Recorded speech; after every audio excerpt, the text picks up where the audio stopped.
Jamie, and I'm the Unicorn Recruiter. I've worked in global talent acquisition for 15 years, both as an in-house and as an agency recruiter. I'm also a leadership development coach, and I now help companies hire their top talent, also known as unicorns, and help job seekers find their next position. Join me each week for tips and tricks and how to navigate not only finding your next position, but also career development. This is the Unicorn Recruiter Podcast. Hi everyone, on today's episode, I'm going to talk about applying to jobs. So one of the things that I hear a lot from my clients is, when they come to me, by the time someone comes to me for career coaching and help finding their next position, they are exhausted, they are discouraged, they're so frustrated, ready to give up. They're usually in not a great situation financially because they've been unemployed for a while. And one of the things that they always say to me is, I've applied to hundreds of jobs. I've applied to hundreds a week. And I have a few thoughts when someone says that to me. The first is, are you really? Because if I do the math, we spend 10 minutes customizing a cover letter and a resume and filling out an application. And I would say 10 minutes is probably on the shorter side of time. That's 6 an hour, and at 8 hours a day with no breaks, that's 48. At the end of the week, you've got 240. So are you really applying to 240 jobs and taking the time? And in a lot of cases, it's quality over quantity.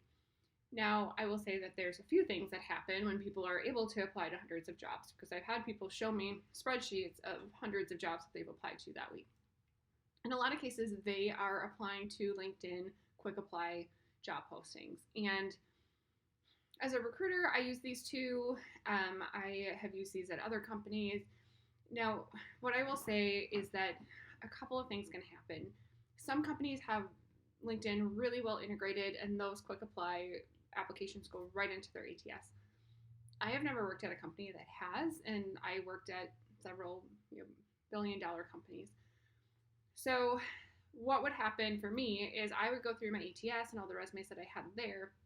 Anything that I had set up as a quick apply on LinkedIn kind of sat secondary, because 98% of those resumes, and I'm probably being generous, were people that were not even close to qualified. And I'm talking, I was posting, engineer positions, project management positions, and I was getting retail sales, I was getting insurance agents, real estate agents, not even close, not even in the realm or the industry. And so those became my go to after I'd exhausted my ATS. So if there is a job at a company that you are really, really, really interested in, here's what I want you to do. I want you to go to their website and apply through their application process. So it's great to see it on LinkedIn, but go to their company page and apply there. If you click through, and a lot of them have click-through links, so you can click from LinkedIn to their ATS, it's going to track them. They're going to know that you came from LinkedIn. You may even be able to use your LinkedIn profile to apply, but make sure that your end application is ending up on their company website, and review the job description. So I've had many people that have applied to a job on LinkedIn thinking that they're applying to one job, but they're actually applying to a different job because they go so fast and they're not actually reading it. So clicking through to a company's website does one or two things. It slows you down, and it makes you spend some time actually filling out the application. And two, you're making sure that you're applying to the right position. So LinkedIn Quick Apply is great, but go to the company's page. Second, make sure that you're actually qualified. And I say this as kindly as I possibly can.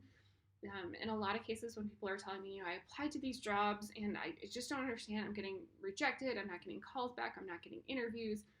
When I have them send me the job description and I actually go through it with them and their resume, 9 times out of 10, they're not qualified. So make sure that the positions that you're actually applying to are ones that you are qualified for.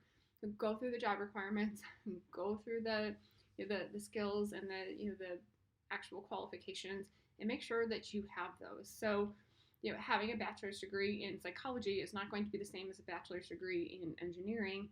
And even though the engineering manager role, all the job descriptions are something that you can do, if you don't have that engineering degree and that engineering background, you're not qualified. It was a pretty crude example, but you get the idea. So make sure that you're qualified.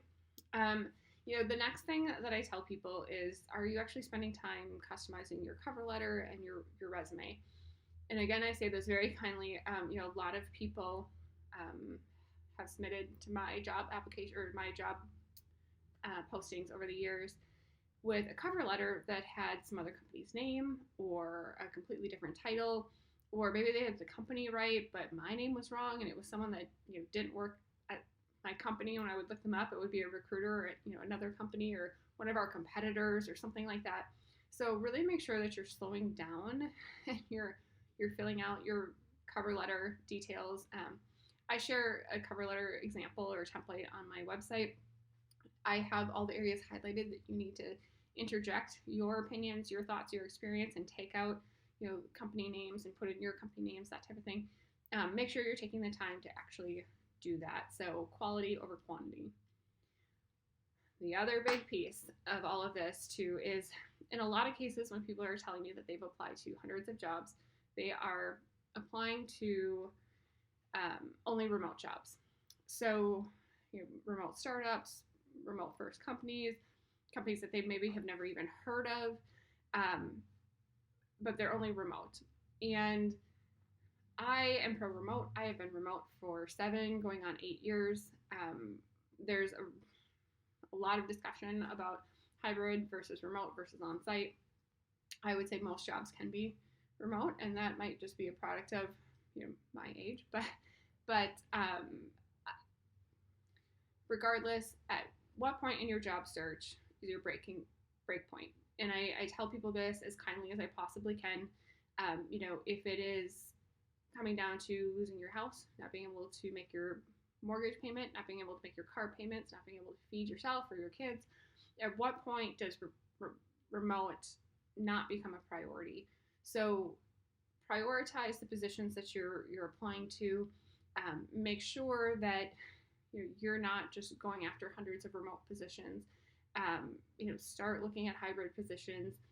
And I tell everyone, your next job does not have to be your forever job. I think at this point we are well past the dreams that you work one job for 25 to 30 years and retire there. That just doesn't really happen anymore. So what can you do at this point in time to make your payments, make your bills, and find your next role? So that said, I know that not being able to work remote is hard for people that can't find daycare or don't have vehicles, and et cetera, et cetera. I feel for you, and those are completely different conversations. But what is your breaking point, and when do you need to start looking at hybrid or on-site positions? Now, the next thing I want to talk about when it comes to applying to jobs is LinkedIn has this great little feature that when they post a job, it tells you how many applicants and where you may rank in terms of those other applicants. LinkedIn doesn't know once someone has clicked through to the company's website if you've actually applied. So LinkedIn is telling you clicks on the job. It's telling you quick applies. It's not telling you how many candidates are actually qualified. It's not telling you how many people actually went through the ATS. In some cases, if LinkedIn says that there's 100 applicants, there may very well be 100 through LinkedIn that have clicked all the way through and have applied.